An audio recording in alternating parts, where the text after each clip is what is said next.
All right, dear ones, I think we've got most everyone who's going to be with us.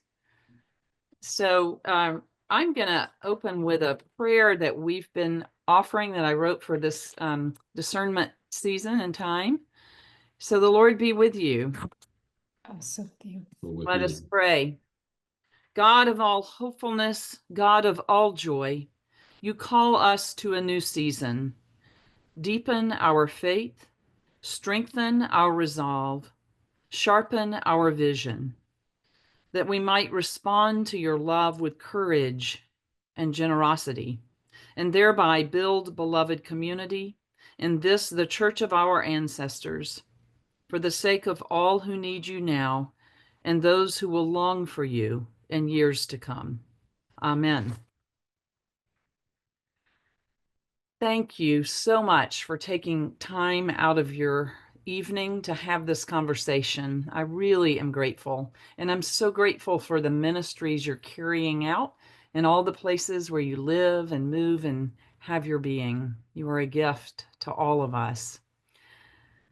I want to tell you why we've gathered. I know you've read about it, but just to make sure we all know the plane we're boarding for this conversation.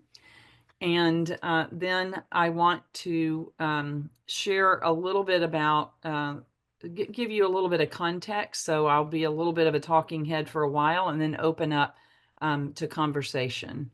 But before I do that, let's just hear, let's see, churches who are in the room with us. So, and we'll let this be holy chaos. So if you will just unmute and call out the names, maybe try to not do it all at the same time. This isn't quite Pentecost. Of churches that are in the room. Let's see how that works. Go ahead. St. Stephen's, North Myrtle Beach. St. Stephen's, North Myrtle Beach. St. James, James Island. St. James, James Island. Holy Cross Faith Memorial. Holy Cross Faith Memorial. Get in there, Jane. I heard you St. trying. Catherine's, Florence. St. Catherine's, Florence. St. George's, Somerville. St. George's, Somerville. St. George's, Somerville. Great. I heard you now. St. Mark's, West Port Ashley. Royal. St. Peter's, West Ashley. Great. Sharon, I saw you trying to speak. Go. St. Mark's at Port Royal. Jerry, great. All St. right. Mark's, Charleston. St. Mark's, Charleston. Grace Church in Charleston. Grace, Charleston. Grace Church in Charleston. Christ, Holy Communion, Allendale. Holy Communion. What else? Awesome. The Episcopal Church in Oakland. Episcopal Church in Okatee. St. Peter's and West Ashley. Beach. Peter's, West Ashley. Who else? Church of the Messiah. St. Francis Edisto. Church of the Messiah, St. Francis Edisto. All right, friends. Anybody else? St. Peter's, Charleston, West St. Ashley. Yeah, St. Peter's. We got that. Great. What a great representation. All right, I hear somebody's muted down there. Hang on a minute. Can't quite see. All right. John Spine, St. Augustine's, Oh, Wedgefield. hey there, John. Great to see you. St. Augs, we're glad you're in the house. All right. Wonderful. Thank you all so much. So let me just start by making some Captain Obvious statements. We are in a brand new season, y'all. We are in a new season as a diocese in all of the places where you all are ministering. And we have been through some fires, as many of you know far better than I, because you lived it. But we've come through those fires and forged, I think, a new strength. And we've been doing some work in articulating a strategic vision and direction for us collectively to support our mission in all of the places where we minister in local communities. So the purpose of this conversation, and this is the fourth of these, we've been having these around the diocese in person, and now we're having a Zoom one, and we'll probably have a couple more. And the purpose of these is to inform you all about a process that we have undertaken together as a diocese to do some feasibility work in order to discern our appetite, whether we have the readiness and an appetite to engage a capital and programmatic campaign to support ministries in many, many places across our diocese so that we can be stronger together. And so I want to talk about what we've learned as we've done our strategic planning and as we've come out of the what we've learned about the priorities that we have. I'm going to invite you to, if you haven't yet, to mute while you're not speaking so that we keep that background noise to a minimum. So I want to just talk a little bit about where we've been. So as most of you know, when I refer to a challenging time, but in case anyone doesn't know, this diocese spent a dozen years, give or take a few years, in a challenging season of schism. And we were beautifully served by a capable legal team. And we were beautifully served by you all and lay leaders and clergy across this diocese who kept the fires burning, who were very clear about the mission of Jesus Christ in all of the local places that are historic in this diocese.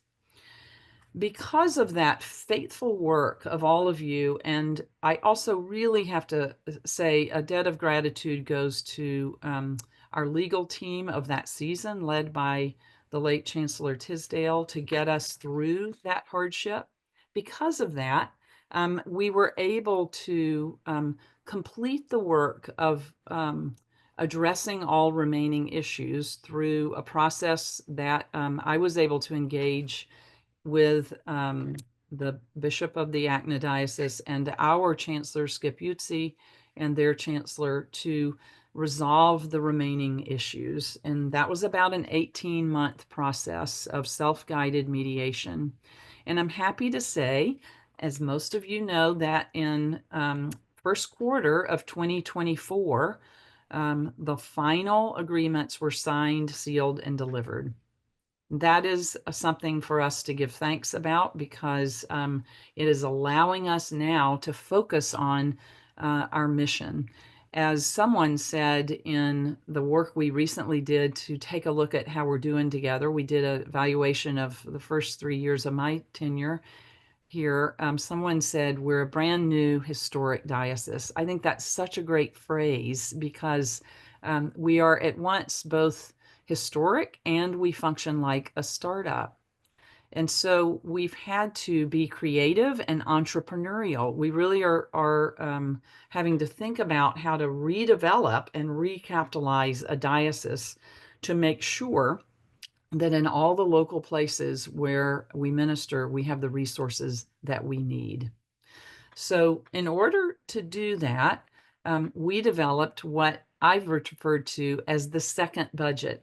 And in the second budget, and that's a budget distinct from a normal operating budget of a diocese, in that second budget, we've made what we've called catalytic investments, meaning they're investments to jumpstart places that have needed our support. And we had identified 3 areas or 3 tiers where that would be necessary. The first tier are those places where we got congregations and properties back and were able to reopen congregations. So places like St. Peter's, who are well represented here tonight. Christ Church, I think, might be in the house tonight. We have 6 congregations that we have reopened. And they are all doing well. They are at different stages of their development, but we've created a runway through this second budget to make sure that they have the support that they need. And those needs will continue even as they are on pace and doing everything that is just spot on and to grow. And that's happening. The second tier, or the second area of investment, are those places where we did not get property back, but where we know we are called to plant our flag where both our faithful, prayerful discernment, our knowledge of faithful Episcopalians in the area, as well as seekers, our knowledge of the demographics suggest we need to invest in these places. So places like Messiah Myrtle Beach, who I know is in the house, places like St. Catherine's in the house, St. Anne's Conway might be here. There are others as well that we're Okatee. I don't know if Okatee's in the house. Several others where we are called to help discern how best to invest, to make sure we have a strong Episcopal presence in those places. Third area, we recognize that if we were doing this work and investing in all of these places, but not addressing the long history we have of racial injustice in our country and in our state, we would not be being faithful in the way God calls us to. So the third tier are those who have been historically disenfranchised, those who've known sort of the same impact that we saw many experience during the recent schism. They've known that for a longer period of time. And those are our historic African American congregations. And so we are making catalytic investments there too. And those look different in each place. But a good example of that is, one example is that our offices, half of our offices for the diocese are housed at Calvary. Part of the purpose of that is we love being there, and it gives fair market rent to Calvary, which has helped change their bottom line to support them in their new season with their rector. And other places we're looking at issues around improving property that is beautiful and historic, but needs to be well maintained. In other places we're looking at programs for youth and young people and mentoring them. So that's that third tier. Then, in addition to that, we recognize that we need to make some first investments as we got back St. Christopher, because it is a really important heart and hearth of our family life as a diocese. And we serve thousands and thousands of people there every year, quite literally. So we've had to make some catalytic investments there as well. So those are the areas that are primarily areas of focus for us as we think about the possibility of coming together as one body, as this diocese, to make sure that we are supporting all of our congregations, but particularly those with greatest need, to be well positioned far into the future. We've been doing some of that work already, as I say, with this second budget, using financial assets, both those that our strong legal team won back for us, and those that have been well stewarded over time in this diocese, and some from the sale of properties that we've been able to reinvest in these new ways. So that's how we've been funding that so far. But it's not a limitless fund. And so we really need to think about whether we have the capacity to put this diocese in a strong place for the future. Now, let me just say a couple of things about that. We are really discerning this, and we know that lots of you have local campaigns, and there are local needs that are already being addressed on your own, and that is wonderful. I would not be a very good bishop if I were wanting in any way for us to compete or diminish that capacity. I sometimes say it's a lot like in a household when you're looking at whether you might give to the soup kitchen and whether you might give to the symphony. Some households say, I've got to make a choice this year.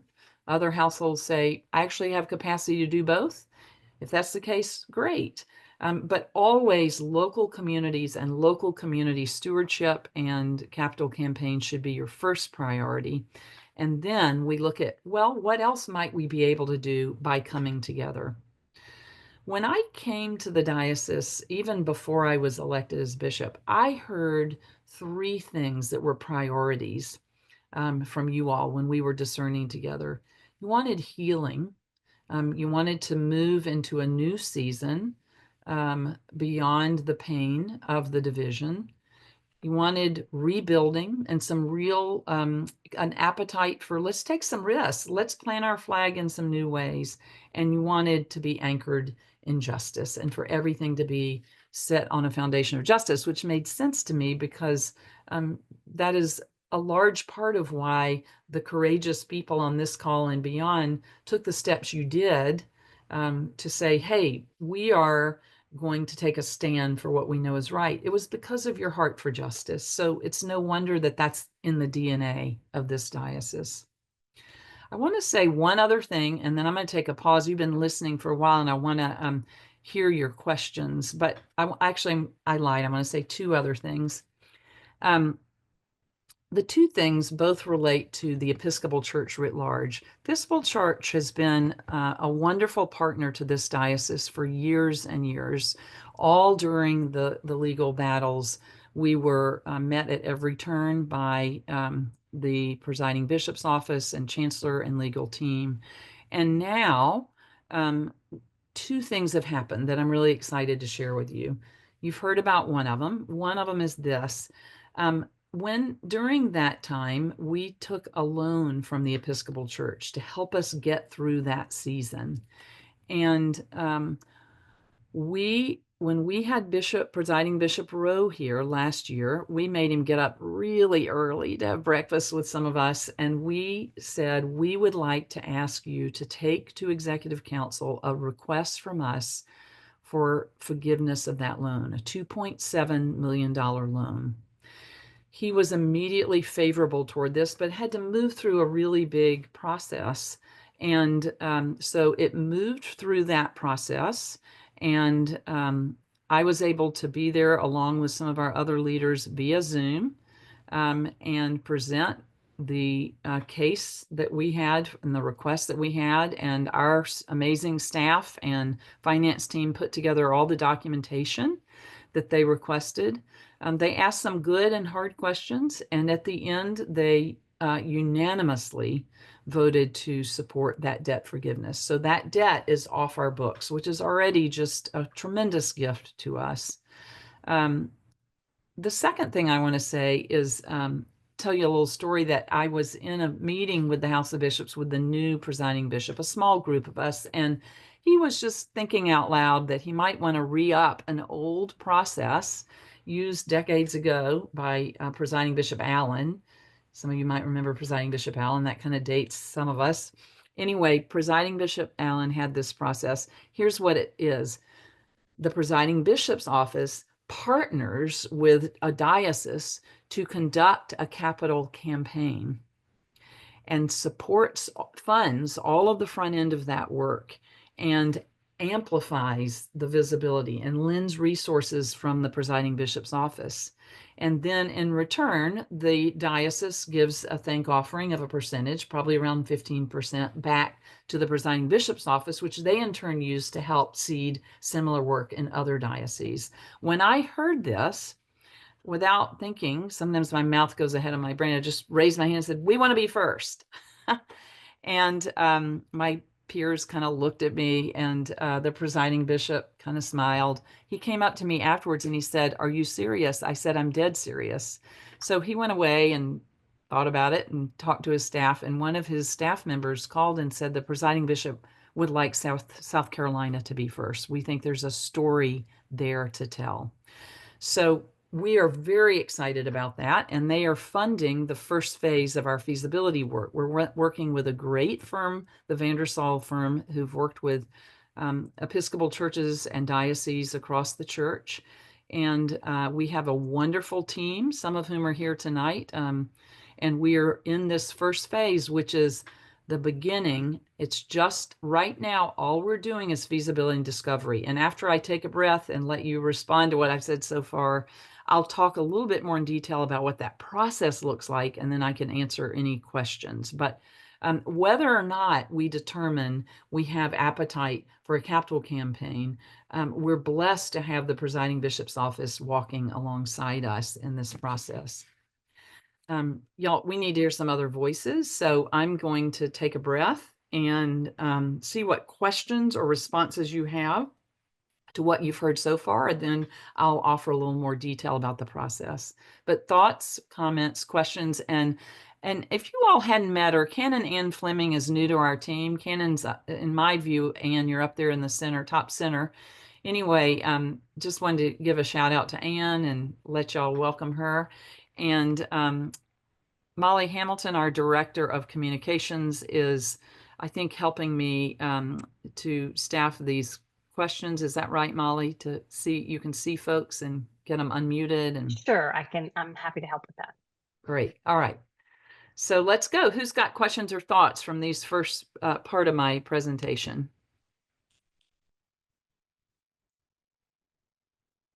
I see Steve Scarden's hand. You got to unmute, Steve. What a challenge. Yes, thank you. Just two things, Bishop. One is I do remember when we got that loan years ago from the National Church, and it was not a guaranteed thing that we were going to be forgiven. There was a huge qualifier on there, which said that we had to prove that we were capable of establishing leadership and recovery. We had a plan of action, and we had the people in place to make that happen. So this is a compliment not just to you, but everybody else who was involved in that process. You did not take a lot of credit for getting that loan forgiven, but in fact, it's a huge gift to us that we earned, and I'm very grateful for that. Secondly, I just want to throw out the idea. I've done fundraising almost my entire life and several capital campaigns. And there's just one little bit of our history I'd just like to remind people who've been around and tell others who weren't here. Ed Salmon had a great fundraising. Ed was a real planner, and he started something called Builders for Christ. I don't even know what happened to it, except that it was a brilliant idea. That what Ed was doing was raising money that would go into a fund that would be used to build up parishes, to grow parishes in the diocese. And what was good about it was people could understand what the point was. They understood where their money was going, and they could explain it to people. And sometimes I think when we do a capital campaign, people get lost by the bigness of it. So I pass that along to you. It's Randy McPhail is the one who ran it, and she's still around. But I do think it's worth looking at the success and or failure of that project as a way of presenting a capital campaign to our diocese. That is great, Stephen. Anne, I think you're taking some notes too. I know several of us are taking notes, but if you make sure you're capturing that, because I think we'll want to run that down and follow up. And Steve, I would the last name again, Steve? I'm sorry, Randy? McPhail. Randy McPhail. McPhail. And Steve, I go ahead. That's MC capital PHAIL. Yeah.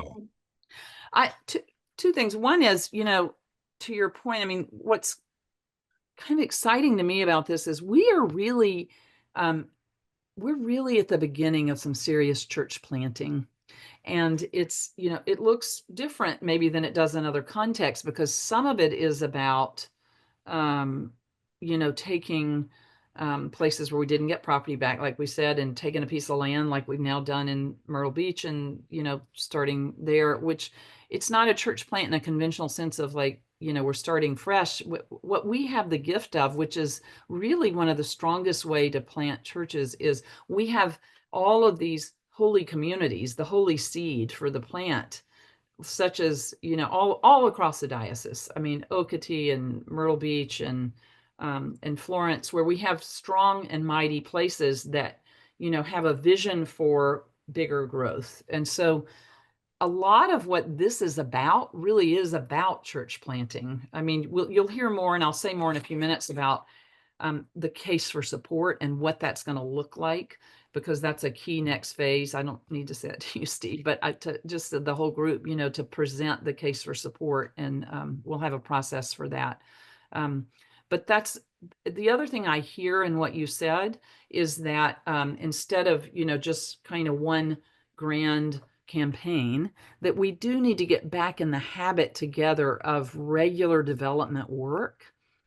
Because I hear in that the Builders for Christ that it sounds to me like it's more ongoing, that it's something that is not just a one-time shot, right? But rather built it for a season. And I think that's something we've got to kind of get used to using some muscles that, we didn't use as much during the challenging years because people needed to just hunker down in their local context. And now we can kind of start going, oh, what does it mean to be a diocese together? Because that whole rising tide lifts all boats adage is really true. We can help folks more now. Thank you, Steve. Other comments or thoughts about what you've heard so far? I see Father Joseph. Yes. And Steve, I think, touched on something that really I've been struggling with as people ask me about this. I don't fully grasp the campaign. My elevator speech is not yet formed. And so I have not been a good advocate because I haven't been able to. Okay. And I understand the tier 1, tier 2, tier 3 very well. And so help me with my elevator speech. Yeah. So we know, and Henry, I think you were the other one that spoke. We'll get back to you in just a sec. We know that we have some priority areas and needs. And we know that it's not feasible to ask each individual local place, right, to carry the full load, because there are frankly different levels of capacity. That's true in any diocese, right? There are churches that say, thank you very much, we can do our own campaign, we got it, we're good, we'll let you know how it goes. Praise God, we're delighted about that. But it's also the case that the gospel needs to be strong and carried forward in every corner of this diocese. And we need to make sure we come together as a whole body. I mean, this is biblical to make sure that those who have the greater need in terms of getting the financial piece of that met can still carry out the mission. And so that looks different in a lot of places. We know evangelism is a priority. We know raising up a new generation of leaders and doing creation care. I mean, we're serving thousands at St. Christopher, but we have to collectively support that effort, right? When we talk about some of these places where resources were lost from us, and so I'll use the fastest growing county in North America, not to pick on you, Messiah folks, but that's an example where they're doing amazing and faithful work, as y'all are at St. Francis, Father Joseph, and we're going to have to come alongside them because they have hit what they would call in business a rate limiting factor, which is the building, the storefront they're faithfully worshiping in is limiting their growth now.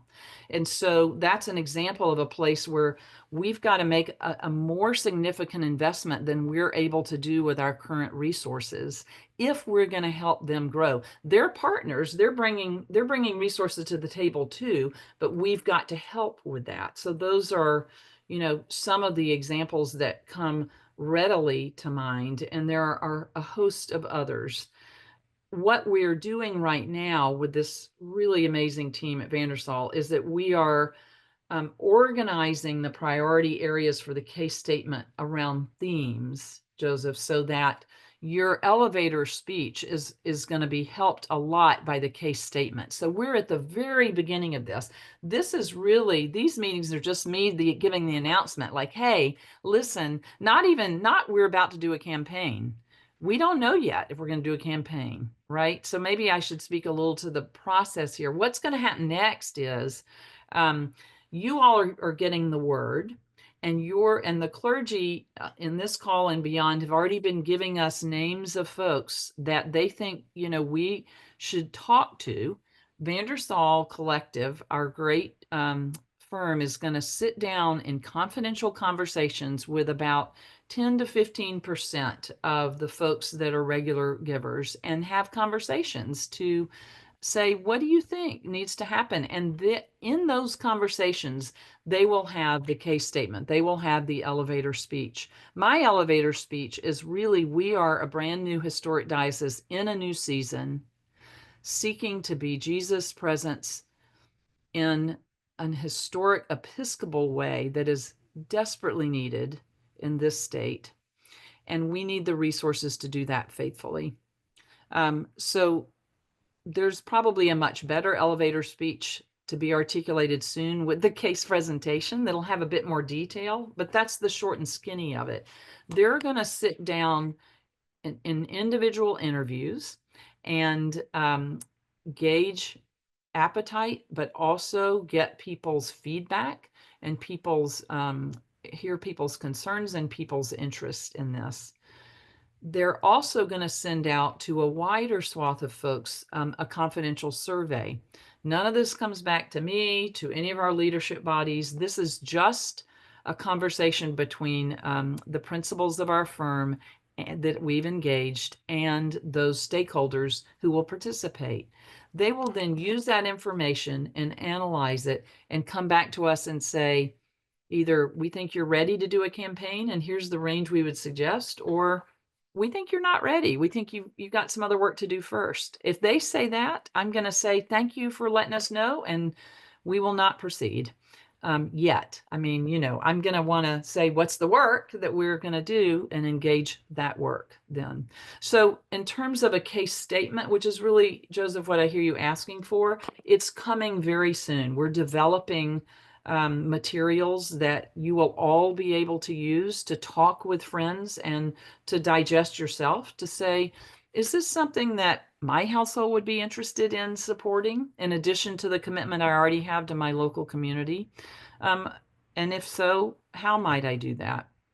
Again, I think it's really important to note that every one of us has commitments at every level, right? So we have local commitments.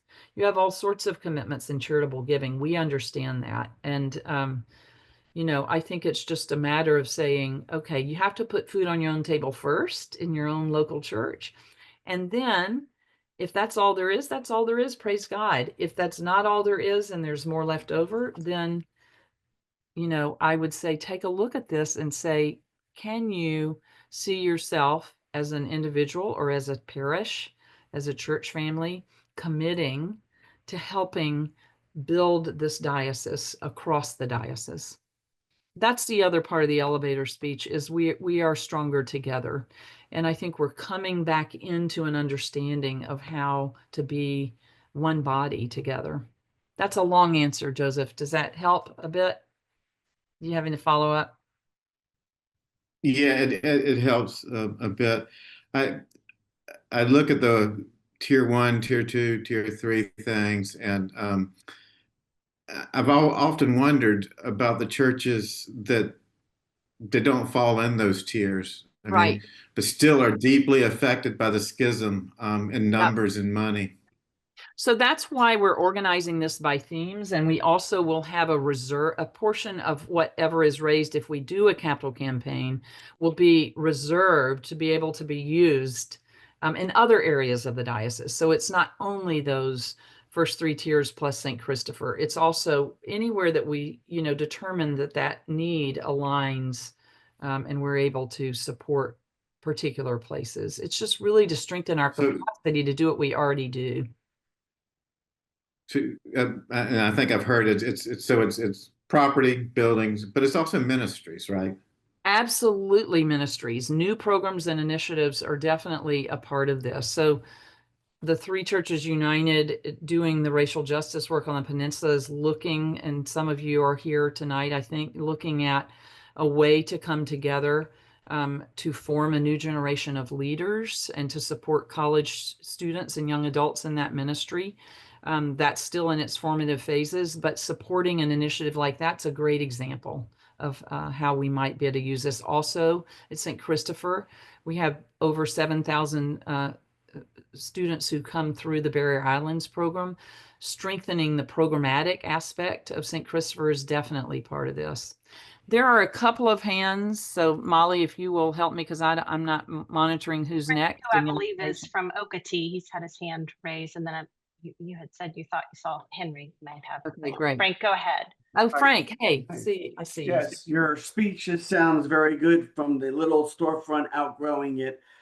We could join that very loudly now. Yes, We've I know. outgrowing it rapidly. We thought we had time, but I'm glad to say that we really don't have time. And what a lot bigger is better in a way. When as a diocese, when we go talk to a developer with land, little Okatee waves this tiny little flag when he talks to these Yeah. giant developers. You're talking Buc-ee's, you're talking Target, you're talking Walmart, you're talking the biggest of biggest stores and developers that are hitting our area, Okatee, Bluffton, Hardyville. Hardyville Jasper County is right up there as one of the fastest growing counties in America. I know. And Yeah. it's just so when you go talk to these developers, which we have started that conversation, it's nice to talk from Okatee, but if you could bring a bigger bat with you, like the diocese in it, that volume of speech gets their attention. Because I hate to say it, they are businessmen, so they want to know, what do I get out giving you land? So hopefully with the diocese, you could say that. I go back on my prior, I was a councilman, a school board person, and in my state, New Jersey, we had the same issues. How do we get the little schools? How do we get the little towns involved? What we did is we found what we did in common. What can we do to share among the county, among the state? Yeah. Police dispatchers. Every town was spending that. We decided, you know what? We only need one. So we save money. So it's not only what you can spend on and expand. That's right. What can we do together to save money and also join together when we do something? So when we talk about web pages, when we talk about YouTube, we hit 27 to 30 people every Sunday on YouTube. We hit 20 people on Facebook. Our church gets 40 people inside. We're getting 40 people outside. I mean, how do we get everybody to start? Is there a common channel? Do we have an area where we have the diocese YouTube channel that we actually show different churches each week on the diocese channel? So what do we do in common? What can we save money with? And how can we get our volume louder that we can get people to help us to move this forward? Because you're right. That's great, Frank. It's better to do it, like you said, together. Yeah. And I'm not, because even if Okatee's help, we get improvement on our web, on our information, on our accounting, on our chart of accounts, on lawyers. Yeah. We need a lawyer. We got to pay for a lawyer. But if we have a diocese lawyer, I wouldn't worry about that hundreds of dollars, because I just call the diocese up. Hey, lawyer, I need you. You represent us. So if we could find common threads that we do, why we invent the wheel, let all the churches say, yeah, this is what we do in common. Then we put that together. We save money for all of us, and we go forward. Thank you. That's great. And some of those efficiencies that you're describing, we're already doing. And in fact, you're spot on with our strategic plan, because that came up in the strategic plan that we need to increase those. And one of the things we do every week as a staff is to hold ourselves accountable to each of the areas we're supposed to be working on in the strategic plan. And that is one of them. So we will keep moving in that direction. There's some things we've initiated. I mean, you know, Molly does have some common places for us, both in Facebook and YouTube, and of course, in addition to the newsletter, but we're in the midst of rebuilding our website. So stay tuned for that. And that'll be a place that we hope that will be an even more robust hub of the wheel. And then some of these things around sharing contracts. We've done occasionally some of that, but we need to do more. So point well taken. Thank you. I saw, Taylor, I see your hand. I felt like, Henry, was I imagining things, or were you trying to speak a while ago? I would be happy to speak. Oh, well, and then Taylor, I still see you. Okay. And the first thing I'll say is a shout out to Archbishop Sean Rowe, not only for agreeing to your proposal, but also for his leadership on a national level. I mean, let's face it, there's people that are speaking to power, and I think we got to go with that. I think it's important for us in terms of our growth. So a shout out to Sean Rowe. Yes. Secondly, a shout out to you for, getting all that schism behind us and doing the kind of building you're doing. Thank you. My thoughts on a capital campaign are a well-run capital campaign with, good directives and good goals is most likely to be successful. I think Camp St. Christopher, that piece of property is extraordinary. And I would like to see it, well-maintained, developed, and particularly we need youth. We need youth to get there. They would like that place. Getting those things going with the happening that's going on and that sort of thing, I think is very important and deserves both, financial and clerical support. Second of all, we have a lot of small churches that need support, and by golly, they need Yeah. clergy in there to to deliver the message. They need other support, but they are in areas of potential growth. And you mentioned Myrtle Beach several times. I mean, there's no question in my mind that people are coming here and need a church like the kind of church we are doing. And so I hope I think our capital campaign is needed. We got to bounce back, and it's time to do something about it. And so that's what I have to say about that. Thank you, Henry. And I want to pick up on something you said briefly, which is, this is a fast-growing state, and we are one of the Episcopal dioceses experiencing growth, significant growth, and we have, we're grateful to the Holy Spirit for that. And we also happen to be a population growth area, as we know, in South Carolina, and that's helping us out. So we've got places like, I'm looking at you, Courtney, West Ashley, where, population growth is just through the roof, and they're working so hard every week at St. Peter's, and we are facing just significant challenges in terms of the property related issues that we just simply must address. And yes, some of it's, deferred maintenance from folks on the other team that didn't know they were going to keep it, and they were demotivated. But a lot of this has to do with, issues that are way before there was ever even a schism and how it was originally constructed. And we're just paying the piper now. And we've got to, it's just in the fantastic, fabulous location. We have members of that team are on this call right now. They're doing amazing work week over week to get that place ready. And having meetings, I don't know, in a tree, I feel like, Courtney, everywhere, in people's homes, in the Lutheran church, all in pubs, all over the place. So we've got a viable seed community, but we've got to come alongside them with some substantial resources. And we're smart. And Ann Fleming is one of our smart thinkers on this, along with many others on this call, to say, what are the resources we can convene around that? So it's not all about our pocketbooks, but part of it is about that. So we've got to be faithful in that. Taylor, you've been patient. Your turn. No, ma'am, I'm fine. Thank you. Good words. Just a couple of things that I'm thinking about. And this is not messaging for the campaign, but maybe it's pre-messaging. Sure. One, if I give to the diocese, how do I know that money is going to stay with the Episcopal Church? Because we did lose funds that went off with ACNA, and I would be concerned, have we really taken all the steps we can to ensure if I give money to you that we're not, if somebody else comes in after you, doesn't take off and want to leave the Episcopal Church. The other one is to build what is the value of the diocese. I think if I was in a church in tier 1, 2, or 3, I got it. If I'm not, I may be saying, well, what does the diocese really do for us? And so there's that kind of messaging that would be going on now, I guess. Before you announce something, so you don't have to talk about those kind of issues. Great. Great.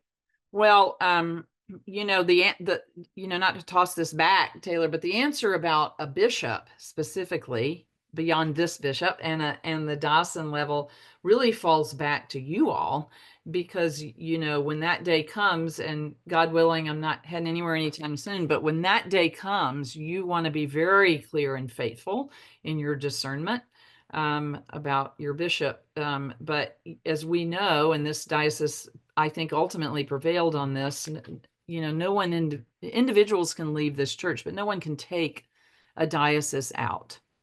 That is why we are the historic Episcopal Diocese of South Carolina. And I know the whole story, but I'm just saying that is the truth. In terms of churches, every church in this diocese has been asked to sign a statement of commitment and fidelity to the Dennis Canon. And I think we've got almost every one of those in hand. There may be one or two stragglers, but the canon, it's like a stoplight. Even if you don't sign it, it still applies to you. But because we've been through the pain we've been through, we just thought it was important for everyone's peace of mind. And it's just correct for us to get those signed. So, we have both of those assurances. And then I would say the other thing is we're doing this in tandem with the Episcopal Church. And that's a really particular piece of this story, right? So there's no doubt that we are doing this as the Episcopal Church.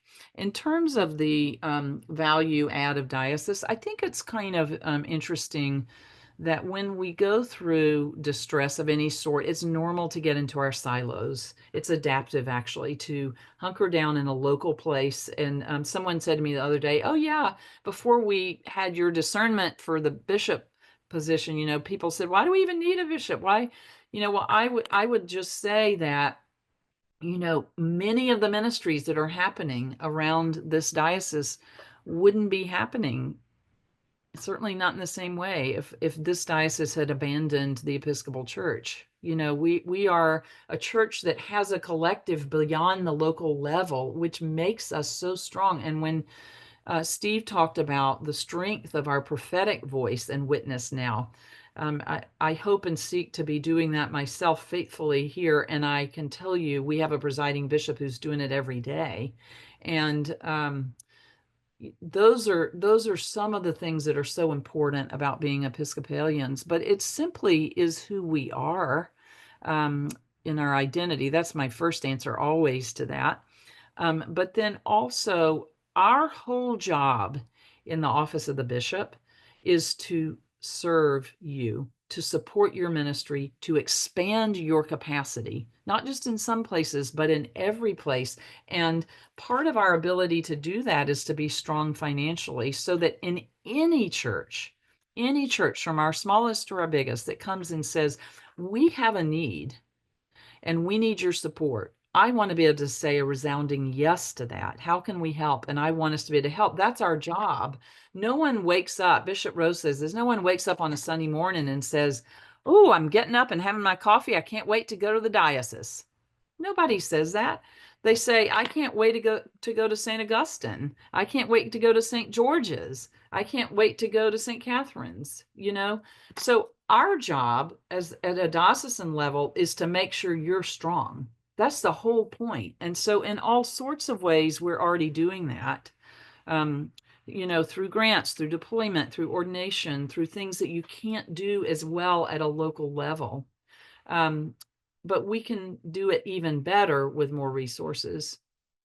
I don't know if that helps, Taylor, for now, or yeah. Courtney, I see your hand. Okay. I just want to go along with that in the sense that in West Ashley, as the priest in charge at St. Peter's, my position is a diocesan funded position right now. So the ministry that is taking place in West Ashley is through the diocese. And I think continuing to share those stories, and hopefully, it's continuing to help make the diocese stronger as a whole. But the resources that are being expended by the diocese right now is helping ministries take root and start to flourish. but it is going to continue to take more. So I for one, am grateful for how resources have been designated, particularly since there is not an Episcopal church in West Ashley, besides St. Peter's, after having 3 prior to the schism. And so it's just going to take time in order to rebuild a larger community.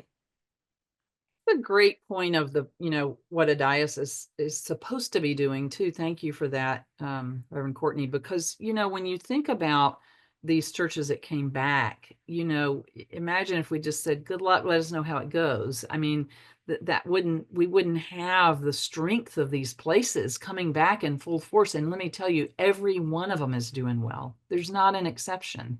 Every one of them's doing well. But we had to do this. We had to, we gave them a runway, and they're meeting all their benchmarks, 6-month by 6-month benchmarks. But we're funding the clergy and some of the other staffing, some of the other building issues in some cases. I mean, we're giving the funding for that. So St. James, another great example where I see Father Taylor over there, Taylor Smith over there, that y'all are doing great work. And that's it's just, it has to have a runway so that they can get off to a strong start. We don't want the lights to go out anywhere where we know we're called to have our flag planted. There's no way to do that if we don't come together as a diocese. Reverend Jenny Albrecht. Jenny, I see your hand. You're muted, friend. Just a comment, quick comment. It took the undivided diocese 300 years to build up its strength and resources. We've got a little catching up to do. I love that comment. That's why I love this phrase. Maybe one of you coined it. I don't know who coined it. Brand new historic diocese, because we're one of the original dioceses of the Episcopal Church, but we're also in a way a restart. We're like a restart. So we're brand new and historic at the same time. And it's exciting I just get thrilled. I get the great joy of going around the diocese and, seeing what's happening. And as, new leaders coming to the diocese, I'm looking over here at St. George's and Reverend Michael Crandall looking your way. Y'all are growing hand over fist faster than we can say boo. I mean, it's so exciting to see your growth and what you're doing. And then I see places that are absolutely part of the fabric of the history of this diocese, John Span, like St. Augustine's, and what you do week over week with the music, with the liturgy. I know St. Aug's doesn't have a service every week, but you are faithfully there and in the Sumter region to make sure that we continue to keep that historic story and place alive, where we have seeded so many people through the scholarship fund there. So many lives have been impacted by people who were able to get their education through that scholarship fund. And when you think about what's happening nearby, also at Good Shepherd Sumter, small but mighty. I mean, here they are growing. The last time I went, it was almost full.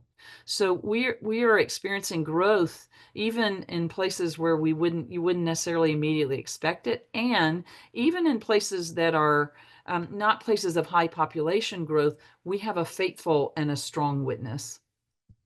All right, I'm preaching. Sorry. Who else has a question or a comment? Jane, did you? No, you're sewing. Okay. Anybody else? I know. I just see Colleen Condon put a comment in the chat that she's excited by the plan for the feasibility study, and she thinks Vandersall is a great partner for it. Oh, because yes. she has experience with it.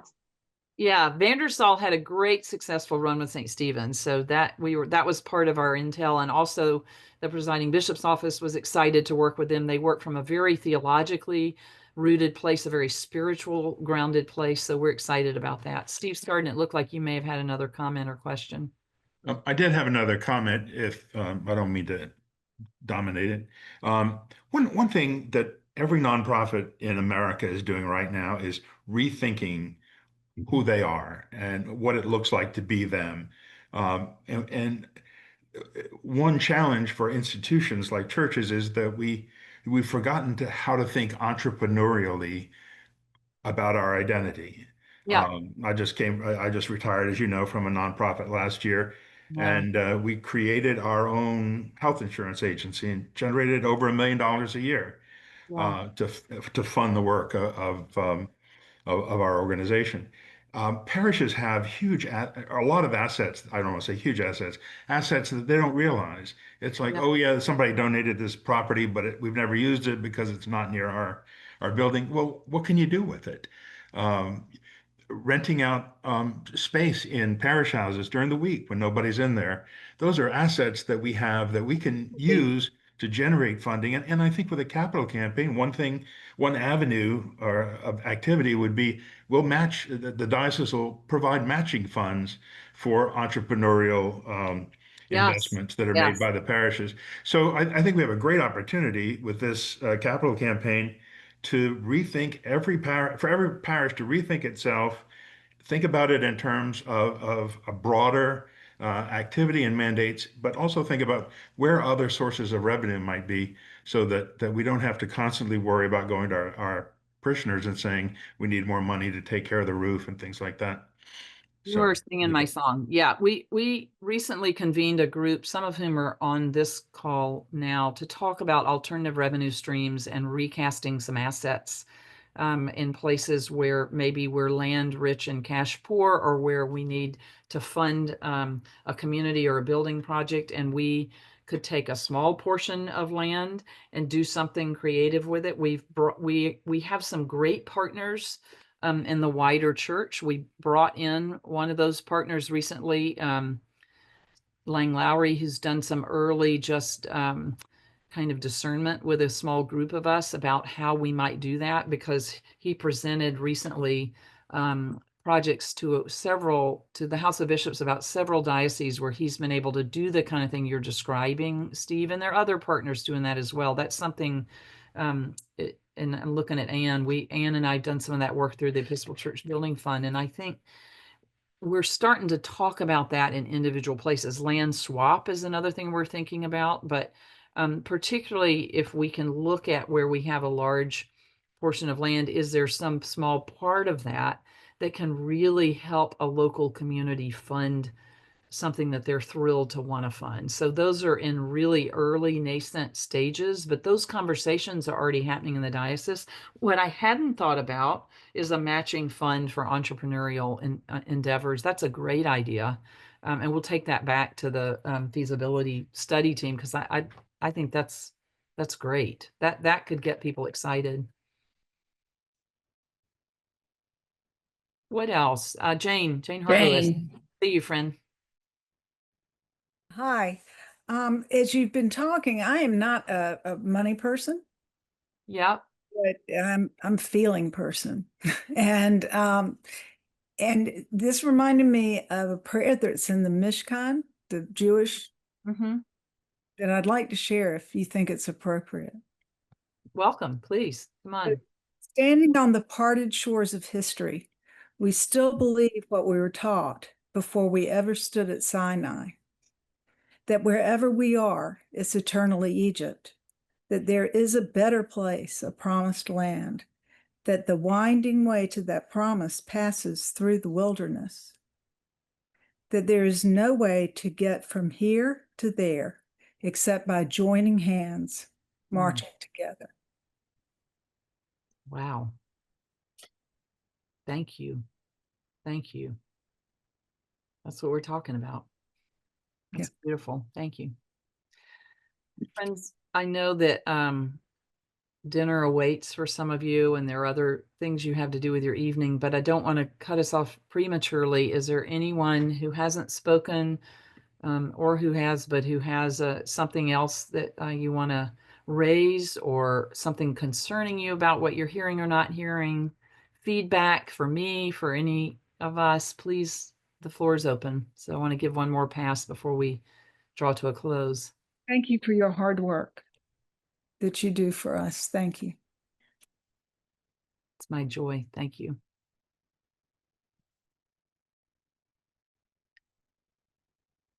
Okay. I'm not hearing or seeing any. Let yourself be known to me if I'm missing you. Shout out. But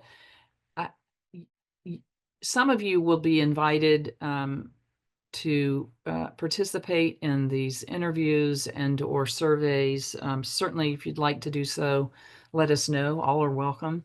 And you can do that. Betsy, I'm gonna put you on the line, my dear friend, if Betsy Pritchard, if you'll let Betsy know if you want to do that and haven't been called upon.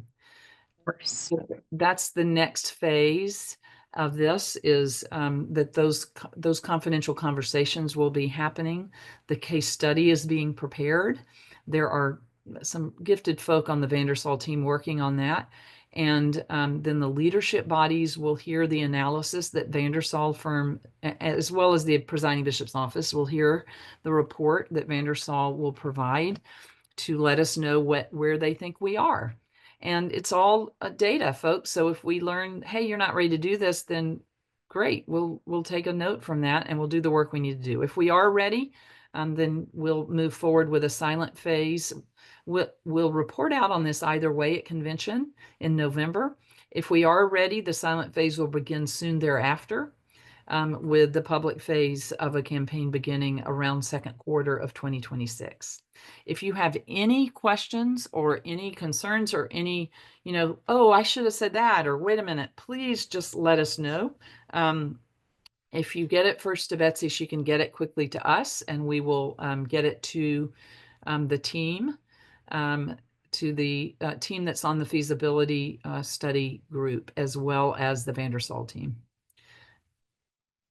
Thank you again so very much for taking this time and for engaging fully this conversation, and for all the ministry that you are doing so generously in all of your places. I'm grateful. All right, folks, have a great evening. Blessings and good night.